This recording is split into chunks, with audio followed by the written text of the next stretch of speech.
Something strange is happening in Cleveland, and if you've only been looking at the final scores, you've probably missed it. On paper, it's another loss, another almost, another week where the Browns came close but couldn't finish. But when you actually watch what's happening on the field, when you look past the box score and into the details, you start to see a completely different story forming.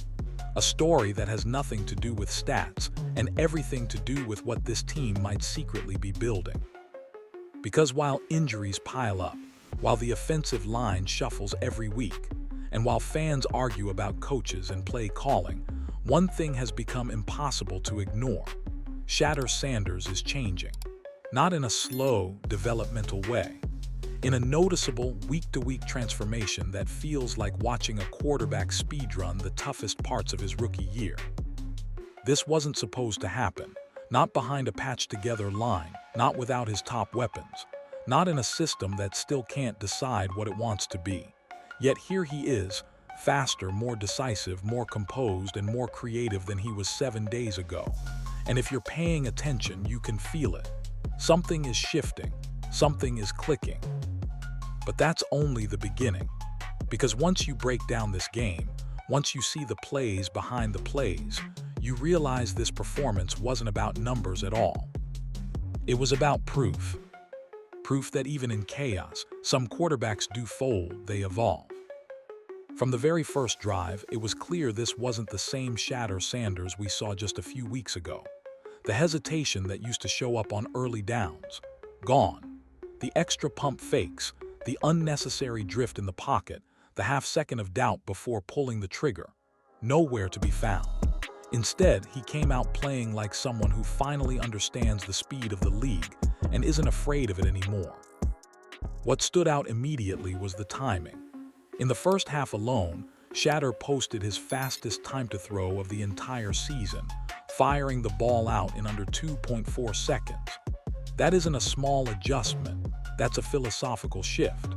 It means he's processing faster, trusting what he sees, and refusing to let defenses dictate his rhythm. And here's the craziest part. He did all of this in a game where the Browns were missing key receivers, missing linemen, and once again patching together an offense with whatever pieces were still standing. Yet Shedeur looked calm, controlled, intentional. He took only 2 sacks too. For a quarterback who was criticized early for holding the ball too long, that kind of growth doesn't happen by accident.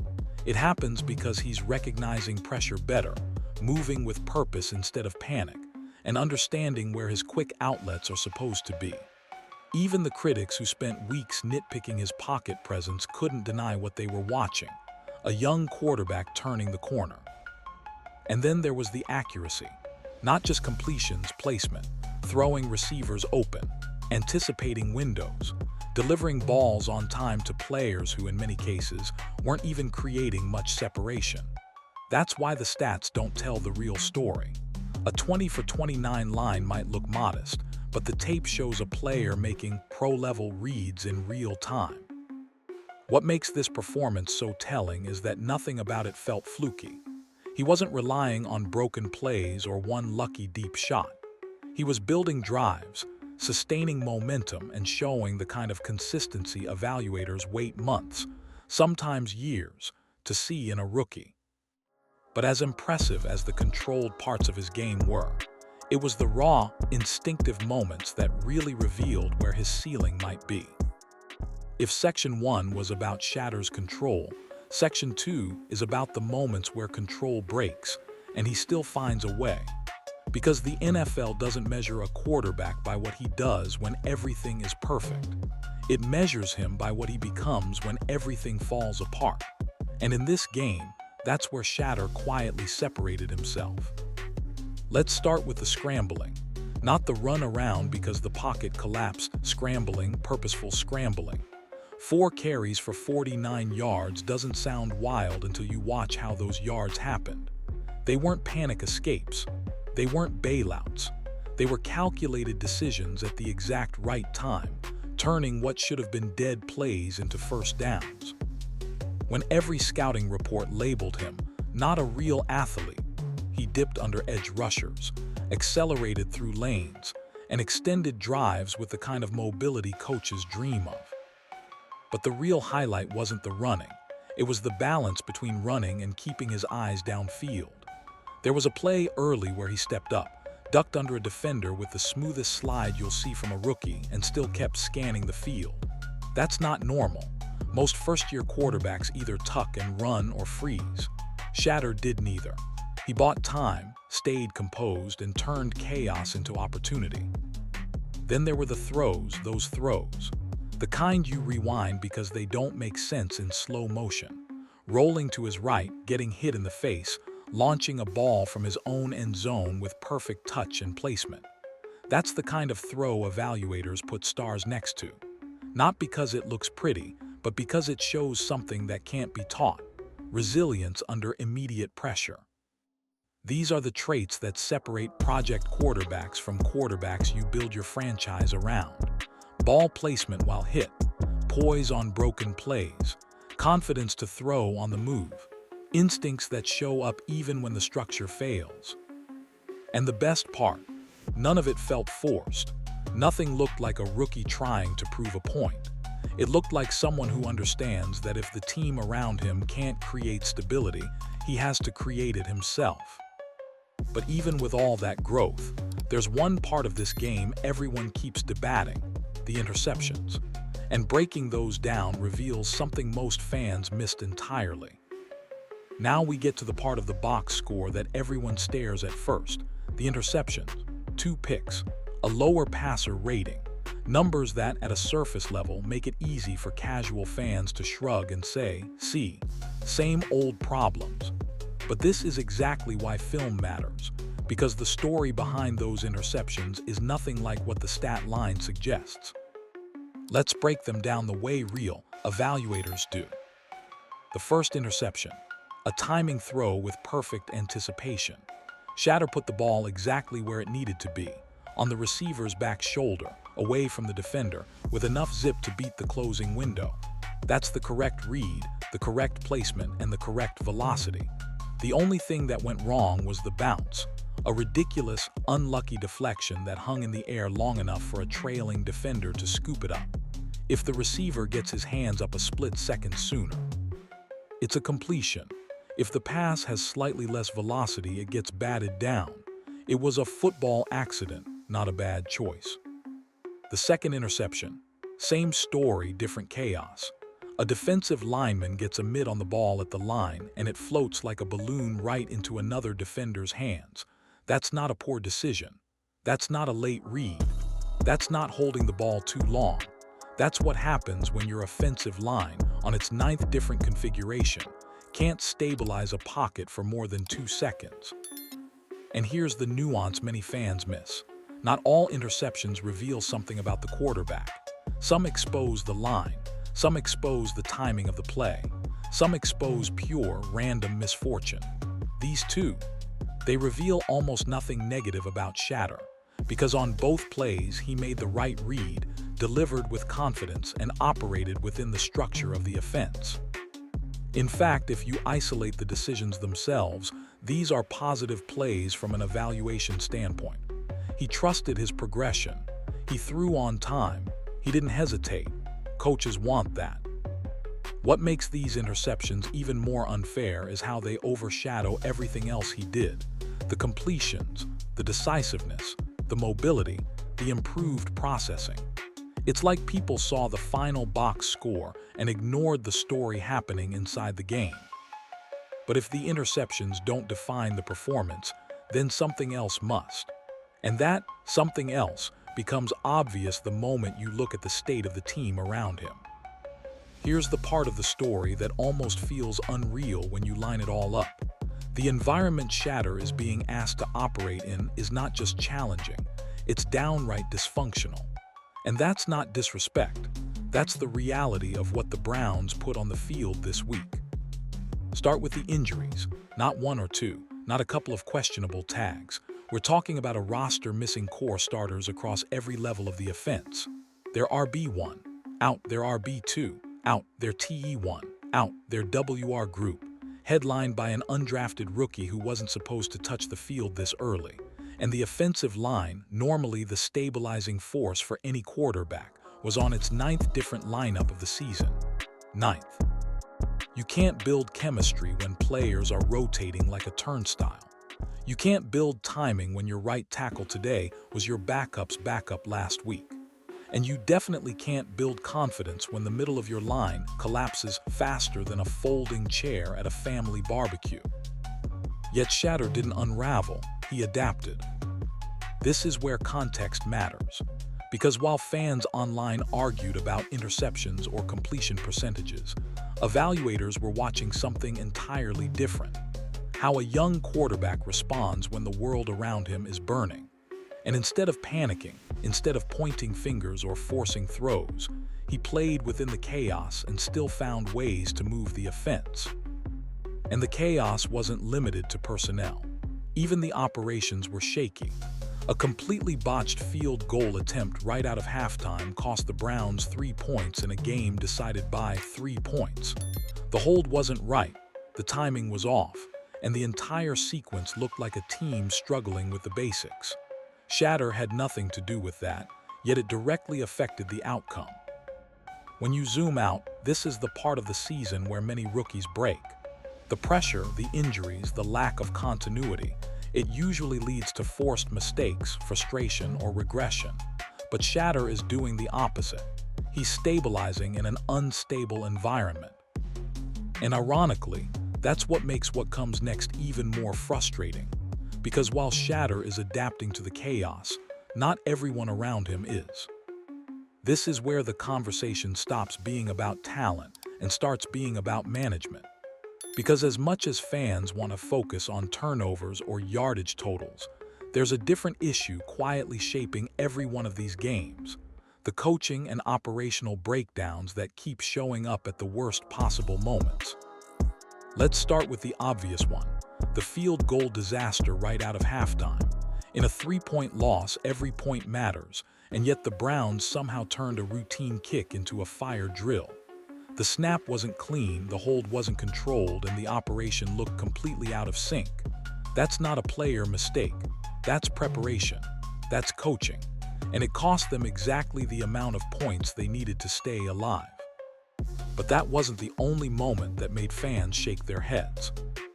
There was the infamous 4th and 1 call where instead of trusting the run, despite having run the ball effectively all day, the Browns dialed up a pass play that wasn't just questionable, it was doomed. No misdirection, no protection adjustment, no quick outlet. The line collapsed instantly. Shedeur had defenders in his lap before he could even plant, and the play stood no chance. Fans weren't just confused, they were furious.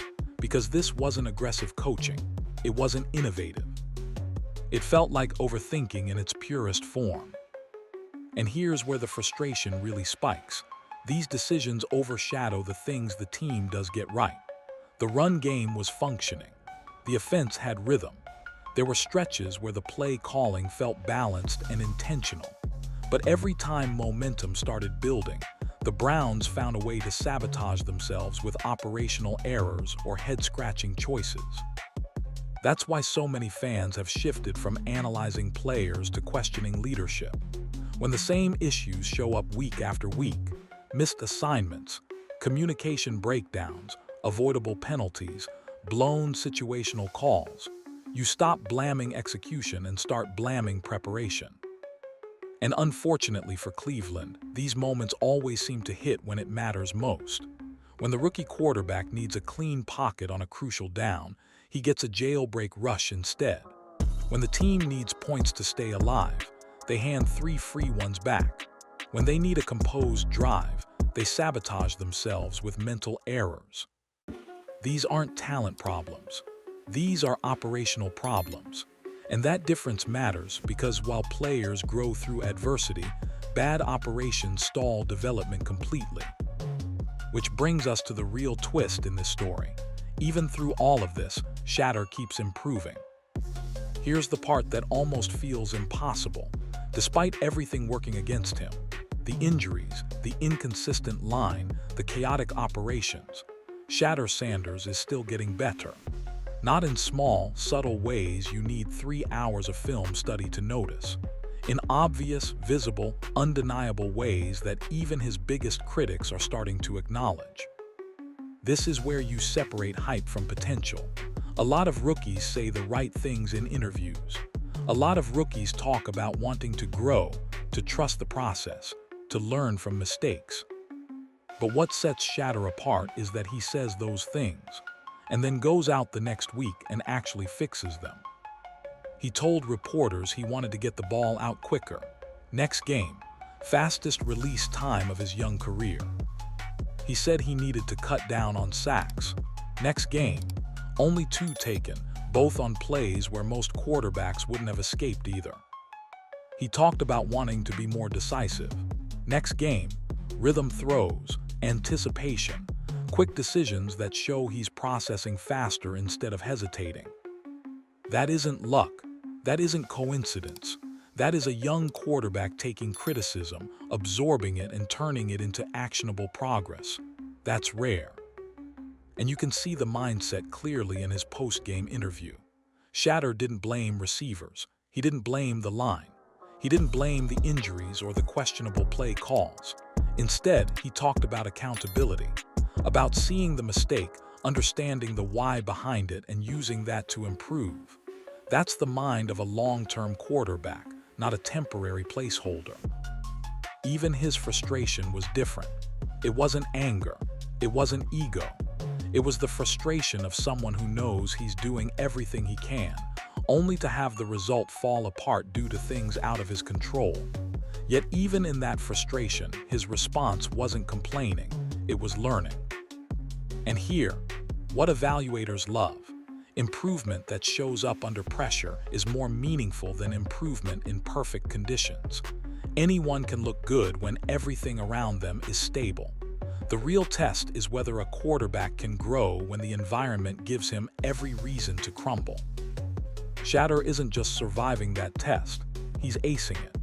Which leads to the obvious question bubbling around fans, analysts, and even people inside the organization. If this is what he looks like now, what happens when things finally stabilize? At this point, even the people who were skeptical of Shedeur Sanders at the beginning of the season are starting to shift their tone. And it isn't because of a flashy stat line or a miracle comeback. It's because, week by week, he's putting together something far more compelling: evidence. Evidence that he's not just improving, he's adapting, maturing, and quietly building the profile of a quarterback you can invest in long term. Across social media, fan forums, and even live broadcasts, the conversation has changed from "is he ready?"